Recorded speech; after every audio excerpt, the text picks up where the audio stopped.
rookie from the Georgia Swarm, who has been, in my opinion, one of the biggest parts of the turnaround of this team, Brett Dobson.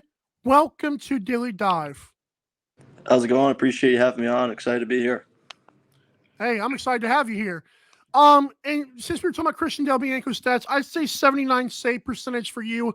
Also not bad either for a first-year kid. And so I wanted to ask you, let's get to that first. You played with the Whitby Warriors, who are known for developing great players. And I wanted to ask you how Whitby helped your development as a goalie. I think for myself, being able to have the opportunity to obviously play in the minor system, all the way up to junior in Whitby allowed me to learn a lot. I had a lot of great coaches. My coach from when I was 4 years old to when I graduated junior was Sean Williams. So having a guy like him, coach you for that long, your career in box is going to, carry you a long way as well. And you start to learn a lot of nuances and, kind of getting the opportunity to be around the rink and seeing them play either, senior A back home or be around kind of when he played for the Knighthawks and see guys like Pat O'Toole play, you start to pick up on things as well. So, having Willie as my coach all the way up definitely helped me a lot. I think, being in Whitby, there's a lot of great players that kind of came through the program. You get to learn. I remember one time, I was in junior my first year. I got called up to play a senior A game for the Brooklyn Lacrosse Club, and Mike Poulin was the goalie there. So I learned a lot just from one game with him. So little things like that helped me out along the way and allowed me to get kind of where I am right now. That's awesome. You say the same coach from when you were 4 years old all the way up? Yep. Yeah. So Dyson Williams and myself are both the same age. So we've played together for a long, long time. That's awesome, dude. That is really cool.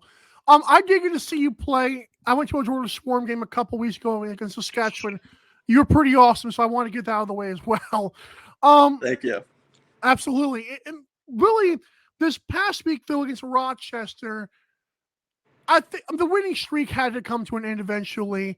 And in Rochester against the Knighthawks, a very good team that also needed a win.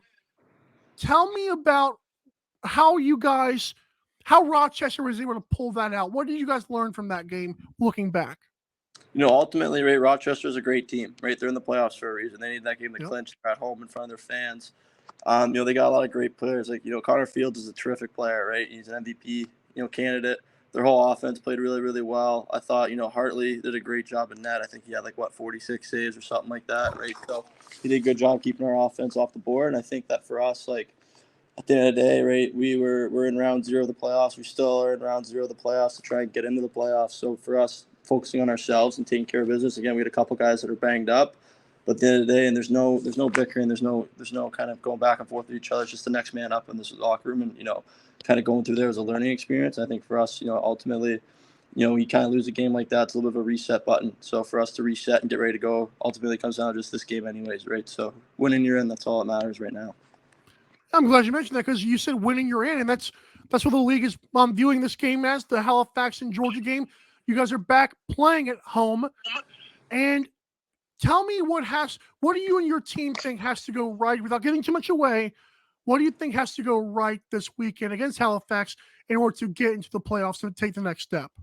Ultimately, I think that, we got to put a lot of balls past Warren Hill, and I think I got to do a good job of making sure that, Randy Stats, Clark Peterson, Cody Jamieson, Dawson Theed, Ryan Benesh, all those guys, Chris Bushi, don't score Eric Fennell, right? So making sure I do my job and making sure that, I hold them to less goals than we could score.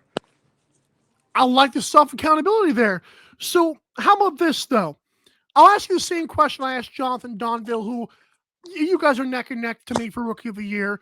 You guys are both great.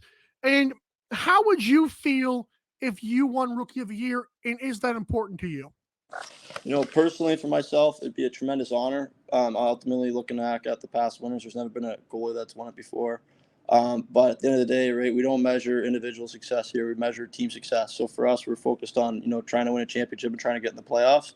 Again, there's an old saying that I kind of learned at a young age that individual success comes with team success. So I think if our team's able to be successful, then, there'll be individual accolades that come along with it. But at the end of the day, it's just something that, that you can be proud of, but the work's not done yet. And I think that for us as a team, we're more focused on a championship than individual accolades in this locker room. Yeah, I say playing with Lyle Thompson probably helps that out a little bit. How much have you learned from Lyle Thompson or other guys like that on the team who have just helped you keep a championship mindset instead of just the I'm a new guy here mindset?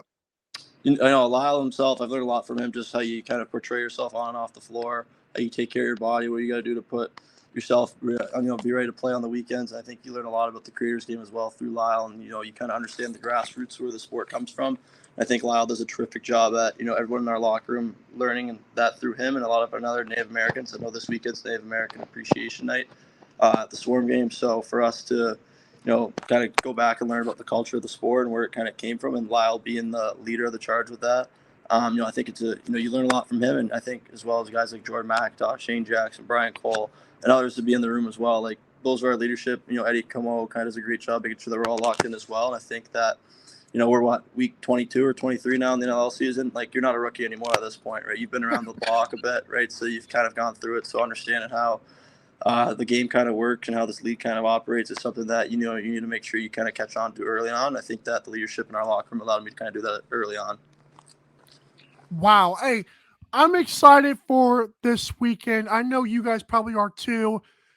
Brett Dobson, I really do appreciate you coming on the show, being in this important part of the season. Best of luck to you this weekend and beyond, and also with the Rookie of the Year awards, no matter how that goes. Thank you so much for coming on the show. No problem. Anytime. Thanks for having me on. Absolutely. Brett